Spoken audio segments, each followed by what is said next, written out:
Alors que le monde occidental s'enfonce dans les méandres de la corruption morale et de la pensée unique dégénérée, que la fitra de l'homme, cette saine nature dans laquelle chacun de nous a vu le jour, est abandonnée, bafouée, moquée comme un legs médiéval, que les plus lucides s'aperçoivent que la modernité issue des Lumières, censée libérer l'homme de ses chaînes divines pour le mener vers le progrès, n'a produit que vide spirituel et chaos sociétal, alors que prédation économique et financière, égoïsme individualiste, déshumanisation sont devenus les piliers de nos sociétés, que la femme objet, la prostitution généralisée envahissent nos écrans et que la simple idée de pudeur est perçue comme une provocation intolérable.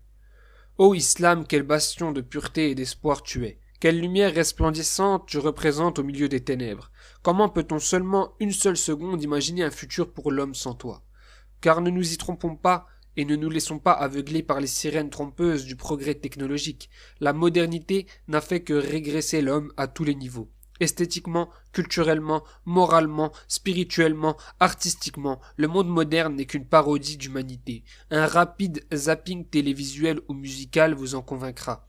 Abreuvé depuis sa plus tendre enfance de l'idée, ce grand mensonge, que la modernité, telle que conçue par les élites occidentales, était le progrès absolu, qu'aucune autre voie n'était possible, l'homme moderne tente désespérément de s'auto-persuader de son bonheur à travers des plaisirs artificiels ou de grandes causes qui n'en sont pas. Et les avancées technologiques, qui ont certes permis à l'humanité d'atteindre un niveau de confort de vie jamais atteint auparavant, ont pudiquement masqué pour un temps le potentiel autodestructeur et foncièrement nihiliste de ce mode de vie. Mais jour après jour, ce mythe s'effondre pour ne laisser place qu'à un vide sidéral, le règne de la matière ne pouvant indéfiniment combler les besoins spirituels de l'homme. La liberté érigée comme valeur de tout est devenue un carcan qui emprisonne l'âme de l'homme dans un monde sans Dieu, sans idéal, ni issue. La déshumanisation voulue par les élites comme un moyen de tourner l'humanité en une simple masse de consommateurs écervelés et d'annihiler complètement toute conscience humaine et tous les obstacles potentiels à ce projet satanique, au premier rang desquels la religion, transforme l'homme moderne en une hyène, un vulgaire animal prédateur à la recherche permanente de plaisirs sexuels et ou de jouissances économiques ou matérielles. Le féminisme, les théories du genre, la libération sexuelle, l'émancipation de la femme et leurs corollaires, l'inversion des valeurs ont produit un monde où des hommes sans virilité, dont on a retiré les notions mêmes de fierté et d'honneur des cœurs et l'envie même de protéger ce qui est leur, et côtoient des femmes sans féminité, marchandises sexuelles disponibles à tous. Génération après génération, cette dégénérescence ne fait que s'accentuer jusqu'à atteindre des niveaux jamais vus dans l'histoire de l'humanité, jusqu'à l'institutionnalisation des pires déviances, ainsi que le messager d'Allah, que la paix soit sur lui, nous l'avait prédit. En Occident, et plus particulièrement en Europe et en France, tous les garde-fous conservateurs au libéralisme libertaire satanique ont sauté, les uns après les autres. Seul reste, finalement, l'alternative de l'islam. Seul l'islam peut rendre son humanité à l'homme et le libérer des griffes de ce système prédateur. Seul l'islam contient dans ses fondements mêmes l'antidote à l'économie mortifère de la finance.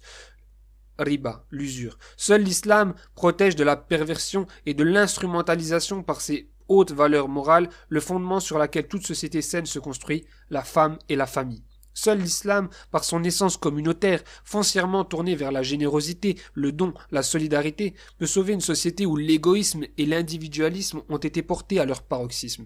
Seul l'islam offre un contre-modèle viril au modèle occidental de l'homme émasculé et efféminé qui n'en est plus vraiment un, sans toutefois sombrer dans la prédation. Et surtout, seul l'islam peut fournir, de par sa nature à la fois spirituelle et temporelle, de par sa relation avec les hommes comme avec le Seigneur des hommes, une alternative crédible au nouvel ordre mondial et une solution à l'abyssal vide spirituel qui nous entoure.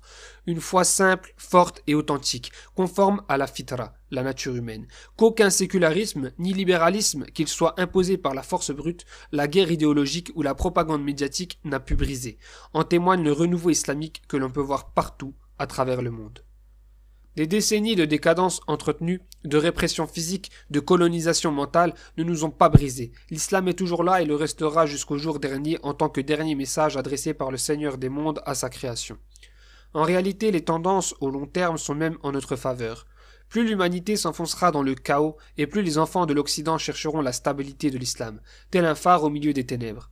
Plus les élites occidentales ne proposeront qu'un consumérisme absolu, religieux et déshumanisant, plus les masses chercheront l'émancipation à travers le message libérateur de Mohammed, que la paix soit sur lui, et du Tawhid, l'unicité de Dieu. Et pourtant, comme il est étonnant de voir un grand nombre de musulmans avoir honte de leur religion, céder face aux intimidations des corrupteurs et des pervers, se coucher face aux accusations de moyenâgeux ou de barbares, chercher à édulcorer les prescriptions islamiques pour plaire à un système qu'ils ont trop longtemps intériorisé comme intrinsèquement supérieur. Non, le musulman n'a pas à courber l'échine ou à se soumettre aux diktats de la pensée dominante. En tant que porteur du message du Seigneur de l'univers, proclamez fièrement le haqq, la vérité, de la meilleure des façons, avec politesse et courtoisie. Restez ferme sur vos positions. N'ayez pas honte d'un seul verset de la parole d'Allah ou d'une seule parole du messager d'Allah. Portez avec fierté la vérité spirituelle et le projet civilisationnel de l'islam tout à la fois. Et à ceux qui diront que cette méthodologie ne sert pas à la propagation du message de l'islam, nous disons qu'il s'agit en réalité de la meilleure des da'wahs et que personne n'est attiré par une religion de faibles, d'aliénés et de dominés. C'est la méthodologie des sahaba, qu'Allah les agrée, les meilleurs des hommes qui aient foulé cette terre après les prophètes. Mettre l'accent sur l'islam en tant que religion forte, fière de sa source divine et de son message puissant qui ne compromet pas et vise à l'élévation de l'humanité tout entière, ne repousse pas les conversions, bien au contraire. À ceux qui invoqueront la tolérance face à notre prétendu extrémisme, nous répondons que conforter les gens dans leur kufr et leur perversion en les flattant n'est en aucun cas leur rendre service, mais bien plutôt leur paver la voie vers l'enfer éternel, et que ce n'est pas notre amour de l'humanité qui nous pousse à vouloir le meilleur pour elle. La bienveillance de celui qui voit le malheur des hommes et connaît la solution à leurs problèmes. Le monde cherchera bientôt un échappatoire à son modèle postmoderne en fin de vie morale et spirituelle. À nous musulmans de saisir cette opportunité historique et de combler ce vide par la religion d'Allah. Là est notre mission en ces temps obscurs. Et qui profère plus belle parole que celui qui appelle à Allah, fait bonne œuvre et dit « Je suis du nombre des musulmans ».